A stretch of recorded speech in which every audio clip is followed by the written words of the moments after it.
The wedding gift. The vase arrived on a Tuesday, wrapped in layers of cream-colored paper and tied with a red silk ribbon.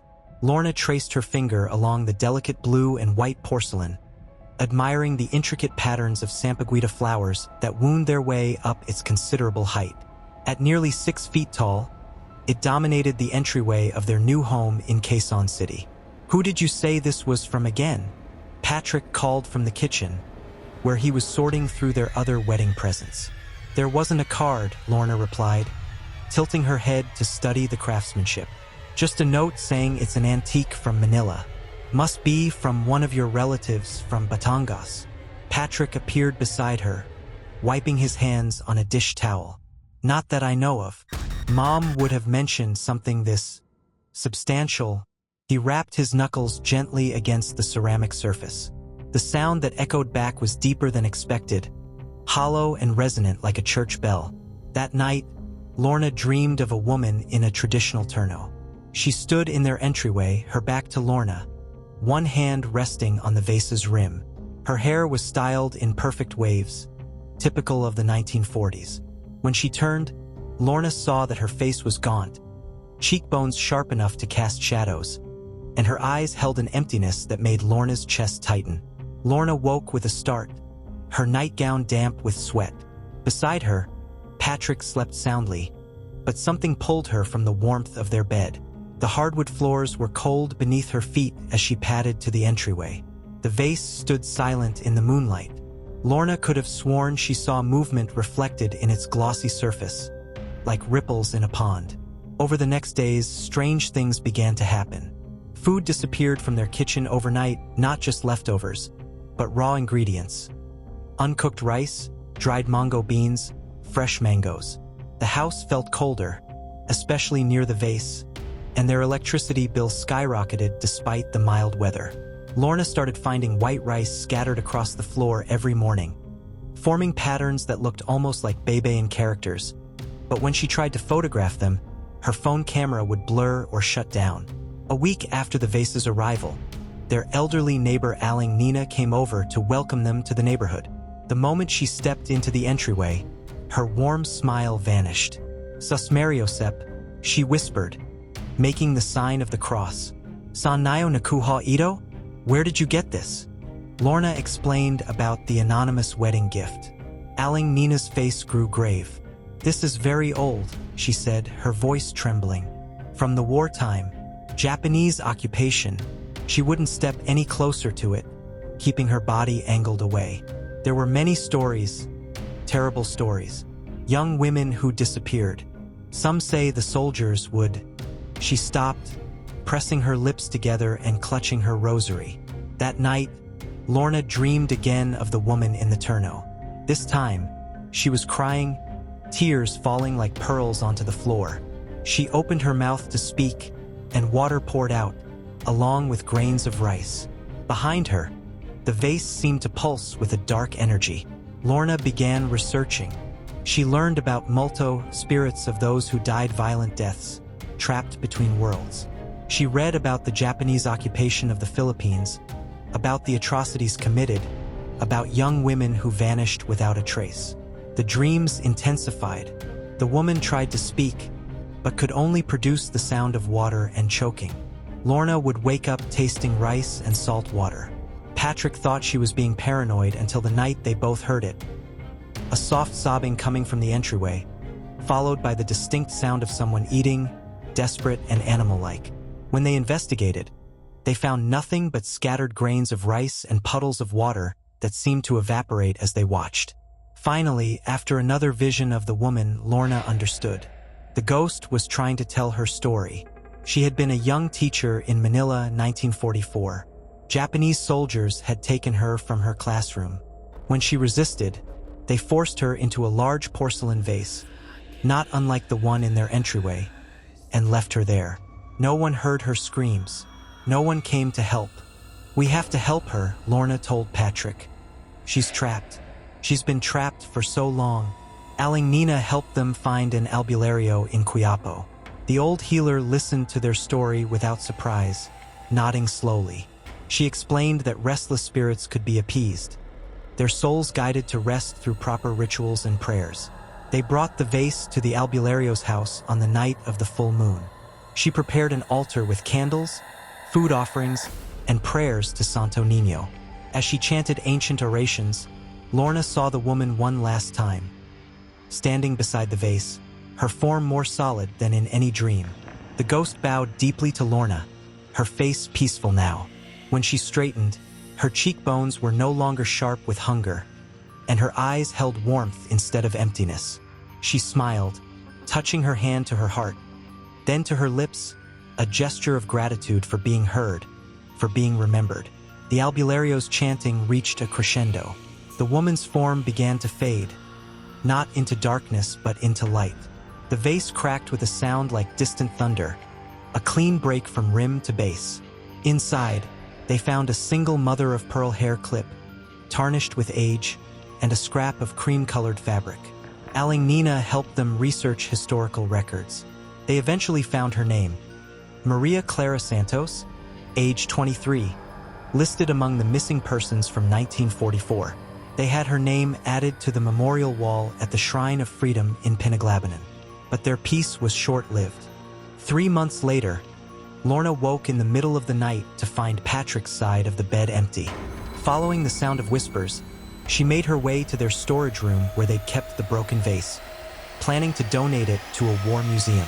There was Patrick, kneeling before the reassembled vase, the crack somehow sealed as if it had never been broken. His eyes were glassy, unseeing, as he spoke in a woman's voice. "Thank you for freeing me, but I was so lonely. I needed a companion. Now I have one." When he turned to Lorna, his face flickered for a moment, revealing Maria Clara's gaunt features superimposed over his own. The vase began to fill with water, rising slowly, inexorably, as Patrick stood and walked toward it with jerky, puppet-like movements. "Join us," he said in that terrible double voice. "The water's fine." Behind him, in the vase's reflection, Lorna saw not one figure, but dozens, all the lost souls who had found their way into the vase over the decades. And now it hungered for more.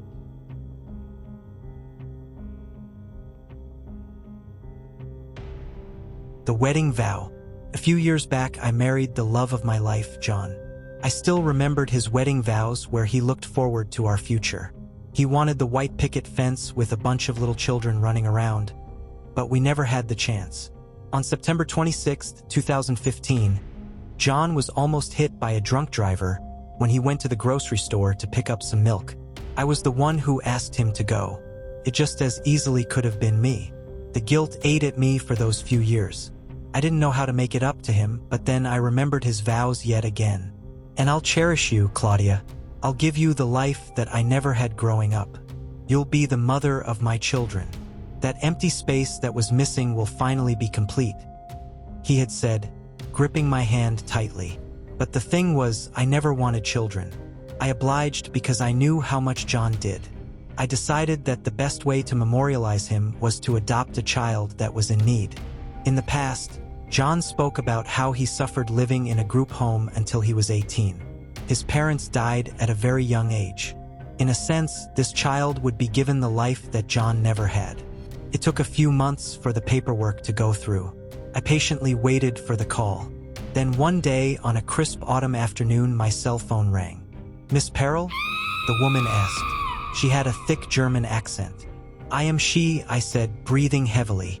"The paperwork has gone through. You can pick up your daughter within the week." I paused hesitantly for a moment. "Oh, that's such wonderful news. Thank you," I said, hanging up the phone. I opened the door to one of the bedrooms in my home. The room was painted peach. The popcorn ceiling was an off-white. It was the only thing that had been left untouched in the remodel. Two rather large pink cabinets were pushed up against one of the walls, filled with frilly dresses, skirts, and wonderfully colorful and exuberant bows. On top of the cabinet were 3 photos of John and I in small golden frames. The bed was twin-sized with a puffy yellow comforter thrown over it. 3 decorative pillows were neatly placed on top of the bed, along with several stuffed teddy bears and dolls. Above the bed hung a large dream catcher ornate with feathers and beads. It belonged to me as a child. Her name was Mia. She was 6 years old. She had bright blue eyes and straight blonde hair that went down to her shoulders. Her crooked smile showed her rather large white teeth, just like John had in his baby photos. I was sure that she'd grow into them someday just as John had. As the weeks went by, the more I grew to love Mia. She trusted me and I wanted what was best for her. Every night before bed, I'd tell her about her father and how much he loved her. She grew to ask about him every day. But one night in particular, she had startled me. I had just laid down in the bed and clicked on the television when she entered my doorway. "Mommy?" she called out. "What are you doing up?" I asked. "It's Daddy. He needs to talk to you," she said. "Oh, honey," I said, disheartened. "Daddy is gone, you know that?" "No," she said impatiently. "He is with us every night. He's always wearing the same clothes. That gray, ripped shirt with the hole in his stomach. There's some red stuff coming out. He's all dirty, too. And his head—" I interrupted her. "Come sit in bed with me," I said. She placed her head on my shoulder as she slowly dozed off. I didn't sleep at all that night. I thought back to the night that John had died. He was wearing a gray tracksuit. The driver was about to crash into John head-on. He tried to avoid the driver by quickly swerving. His Chevy crashed into a pole which fell over and impaled him in the stomach. His head moved forward and hit the car's steering wheel with blunt force. He died on impact. I remembered identifying his body, seeing the large gash in his forehead and the gaping hole near his abdomen. It was just as Mia had described. "Are you there, John? Just give me a sign," I begged. Nothing. By 7 o'clock, I was awoken by Mia. I probably slept for a total of 2 hours. "I'm hungry," Mia said excitedly. I walked downstairs and poured Mia some cinnamon toast crunch. I reached into the fridge, still half asleep, poured some milk into the bowl. The milk was expired and smelled rancid. "I just bought this yesterday," I said, looking at the expiration date. September 26th, 15. I dropped the milk jug to the ground in horror. How was this possible? "Mommy, I'm hungry," Mia demanded. "Okay, just wait," I said furiously. I grabbed Mia some toast with jam and began to clean up the milk, but when I bent down to mop up the mess, the milk was no longer putrid or expired. "Are you okay?" Mia asked. "I'm fine, sweetie. Eat your breakfast," I said, mopping up the last bit of milk. I sat down at the table with her and drank my coffee. We ate quietly until I heard a crash in the living room. One of the shelves had fallen down and knocked over a few of the CDs. One of the discs had flown all the way across the room. I walked over to see what it had been. Written across the CD was, "John and Claudia's wedding vows." I took the CD and put it into the computer. I listened carefully as John made his vows to me. "And Claudia, you may speak now," the pastor said. I turned to John, smiling. "John, I promise to give you the life that you always wanted. I promise that you'll be the father that you always wanted to be." The CD froze and repeated the same 2 words over and over. "I promise, promise, promise." The CD ejected itself and my computer shut down. I reached for the disc and stared at it before throwing it in the trash. I went back into the kitchen to check on Mia, but she was no longer in there. Panicked, I ran into her bedroom to find her talking and giggling to herself. "Who are you talking to?" I asked. "Daddy was just telling about your trip to Vermont. When a seal ripped away your camera while you were taking a picture." I stepped back a few feet in shock. "How did you know that?" I asked. "I told you. Daddy told me. He wants us to be a family." I scanned the room but saw nothing. There was no sign of John or anyone else in the house other than Mia and I. "Stop this game. Just stop this," I yelled. Mia began to cry. "Oh, honey, I'm sorry. I'm just tired," I tried to console her. "No, you hate me. You think I'm a freak," she said, pushing me away. I decided to let her be for a while. I went into my room and laid on the bed. It didn't take me long to doze off. By the time I woke up, it was 4 p.m.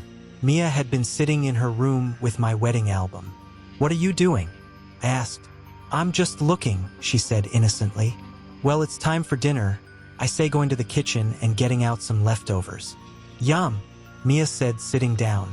"I like chicken." We ate in silence. I scraped my fork against my plate in aggravation. She had to have been playing some sort of game on me. I watched as she cleaned off her plate and excused herself. I sat at the table for a few more minutes, covering my hands over my face and crying. Why is this happening to me? I went into the bathroom to compose myself and washed my face. I wiped my tears with a towel and took a deep breath. I walked into Mia's room to see that all of my wedding photos had been cut. Every single photo was missing my face. I looked over at Mia to see her holding the scissors. "I'm sorry," she said. "I'm so sorry. He wanted me to. It's not my fault." I didn't know what to say. I stared at her in awe.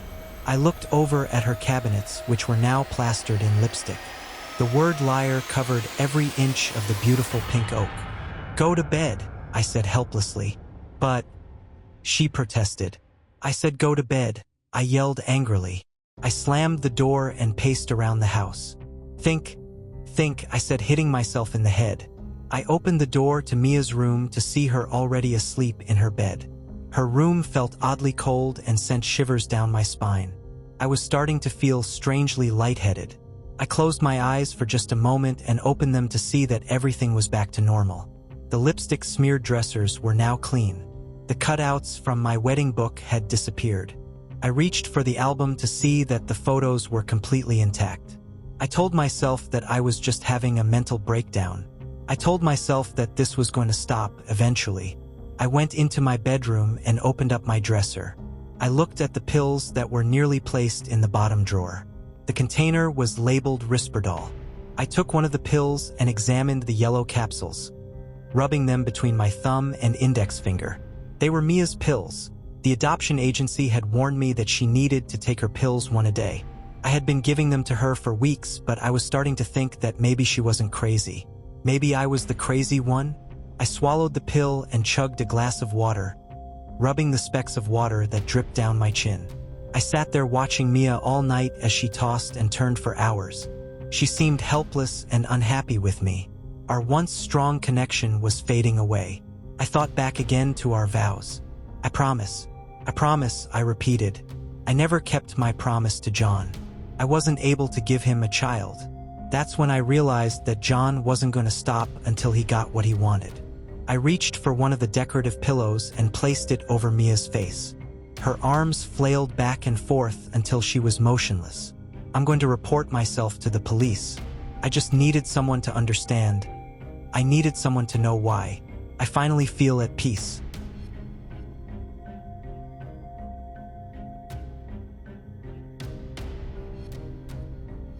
My wedding day.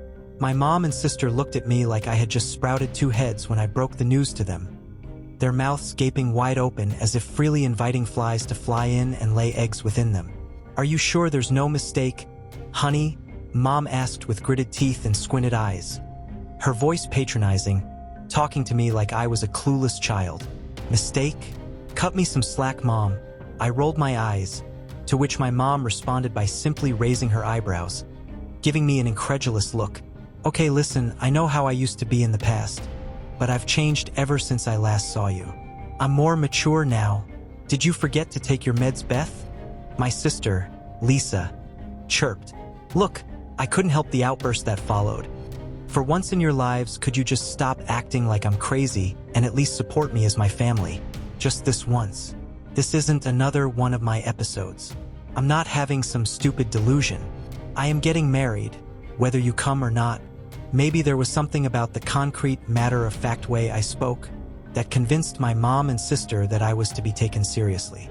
They exchanged a knowing look between each other, reading each other's facial expression before coming to a wordless agreement. "Fine," my mother huffed. "We'll be there for you, honey. I just have one question though, Beth," my sister piped. "You haven't actually shown us a pic of your supposed husband to be." "Oh, well, you'll see him on our wedding day. I want it to be a surprise." Both their brows furrowed in confusion, and I could see them opening their mouths as if to speak. I hurriedly said my goodbyes and closed the Skype call before I was bombarded with more probing questions. A few weeks later, the fateful day had finally rolled around, and it was just a few minutes before the ceremony started. As I exited the chapel, there were a few guests in the foyer that gave me dirty side glances. I knew what they all thought. Me getting married? It was too good to be true. That's why they came to my wedding.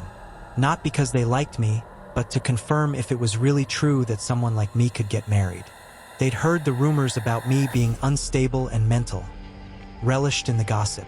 I ignored them all and soldiered on with completing the finishing touches for my special day. The last thing I need for a wedding is a husband, I thought. I hefted my pearly white dress in my hands and lifted it to prevent dragging it along the dirty pavement. And I sauntered over to my car, hidden far away from the chapel, under the dark shade of some trees. I unlocked the car and opened the boot. And there he was, as gorgeous as the day I'd first met him.